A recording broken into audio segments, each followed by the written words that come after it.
Assalamualaikum warahmatullahi wabarakatuh. Jumpa lagi dengan Dewi Nurmalasari Channel Berbagi Itu Indah. Pada kesempatan kali ini Bu Dewi akan bahas materi tentang korosi. Anda tahu tentang korosi? Ini contohnya. Atau ini contohnya. Baik, saksikan videonya dari awal hingga akhir ya. Jangan lupa untuk siswanya Bu Dewi LKPD-nya disiapkan. Oke? Bismillahirrahmanirrahim. Kali ini kita akan belajar materi korosi. Siapkan catatan dan juga LKPD-nya. Oke?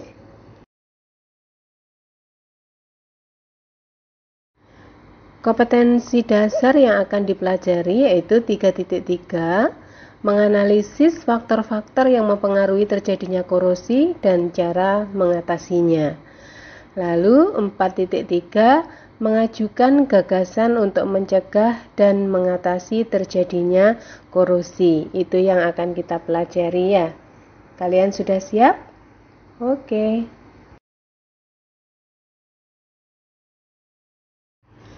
Apa itu korosi? Tadi di awal sudah Bu Dewi berikan contoh ya, korosi yang terjadi dalam kehidupan sehari-hari. Korosi adalah kerusakan atau degradasi logam akibat reaksi redoks antara suatu logam dengan berbagai zat di lingkungannya yang menghasilkan senyawa-senyawa yang tidak dikehendaki. Itu adalah definisi dari korosi.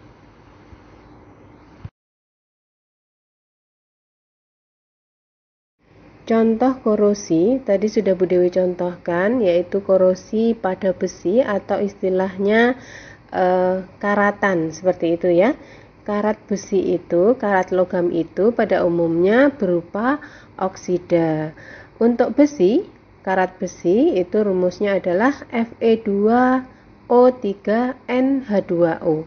Jadi karatnya itu warnanya coklat kemerahan, seperti gambar di layar monitor tersebut.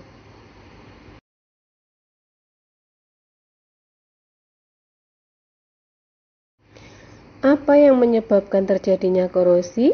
Ada beberapa faktor penyebab terjadinya korosi, antara lain yang pertama adalah elektrolit. Maksudnya di sini adalah larutan elektrolit. Yang kedua, permukaan logam yang tidak rata, air dan kelembapan udara di sekitar logam, kemudian faktor pH atau derajat keasaman, terbentuknya sel elektrokimia, dan mikroba. Itu adalah penyebab dari korosi.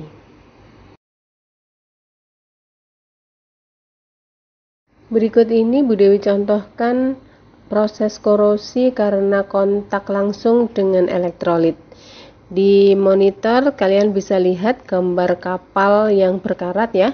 Keberadaan elektrolit seperti garam dalam air laut dapat mempercepat laju korosi. Konsentrasi elektrolit yang besar dapat meningkatkan laju elektron, laju aliran elektron, sehingga laju korosinya semakin cepat. Bisa dipahami ya? Oke. Selanjutnya proses korosi karena permukaan tidak rata. Ini Bu Dewi contohkan mur baut. Itu namanya mur baut ya. Permukaan logam yang lebih kasar atau permukaannya tidak rata, ini menimbulkan beda potensial. Hal ini akan menyebabkan kecenderungan untuk membentuk kutub-kutub. Kemudian terjadi reaksi redoks di anoda dan katodanya, sehingga memicu terbentuknya korosi pada logam. Seperti itu. Bisa dipahami? Oke. Selanjutnya, proses korosi karena kontak langsung dengan air. Air dan kelembapan udara memegang peran penting pada proses terjadinya korosi. Semakin tinggi kadar uap air di sekitar logam, maka semakin mudah logam mengalami korosi. Jika logam berada di daerah yang memiliki kadar air rendah, seperti di gurun misalnya, proses terjadinya korosi akan berjalan lebih lambat. Oleh karena itu, barang-barang yang terbuat dari besi simpanlah di tempat yang kering dan tidak lembab agar tidak mudah berkarat. Seperti itu.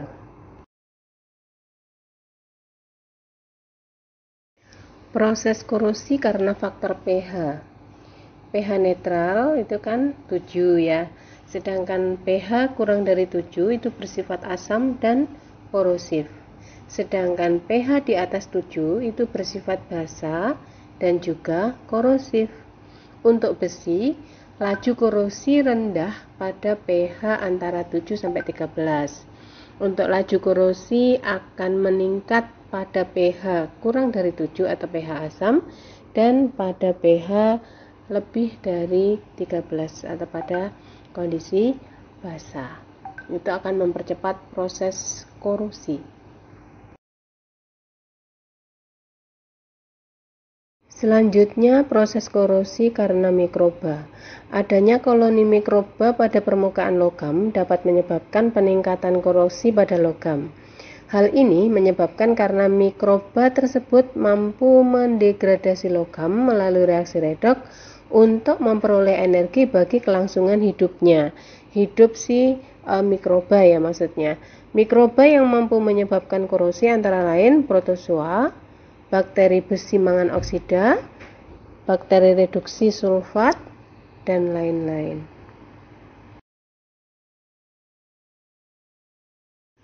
Proses korosi karena terbentuknya sel elektrokimia. Terbentuknya sel elektrokimia ini dilatar belakangi oleh adanya dua permukaan logam yang saling bersinggungan. Jika permukaan logam yang bersinggungan memiliki perbedaan potensial elektroda, maka akan terbentuk sel elektrokimia. Nah, saat terbentuknya sel elektrokimia ini, logam dengan potensial elektron lebih rendah akan melepaskan elektron sehingga akan terjadi reaksi oksidasi. Nah, reaksi oksidasi inilah yang menyebabkan terjadinya proses korosi atau perkaratan. Bisa dipahami ya? Oke. Cara mencegah korosi. Kalian tahu caranya? Nah, usahakan logam tidak mengalami kontak langsung dengan udara luar. Lalu caranya bagaimana? Ada beberapa cara, yaitu antara lain dengan cara pengecatan, elektroplating, galvanisasi. Dan juga cara lain untuk mencegah korosi yaitu dengan perlindungan katodik serta membuat paduan logam atau alloy dengan cara mencampurkan besi dengan logam lain yang tahan korosi seperti nikel atau krom atau stainless itu ya, yang biasanya untuk sendok gitu seperti itu. Nah, itu adalah beberapa cara yang digunakan untuk mencegah terjadinya korosi. Kalian sudah paham? Oke. Demikian tadi sedikit penjelasan tentang korosi. Silahkan kalian mencari sumber literasi lain dari internet atau dari buku-buku yang kalian punya ya, dibaca-baca lagi agar kalian lebih paham. Lalu tugasnya kerjakan LKPD yang sudah disediakan Bu Dewi, kemudian kalau sudah selesai kirim ke link tugas yang ada di Office 365 milik kita. Oke, bisa dipahami ya. Nanti kalau masih bingung bisa chat Bu Dewi.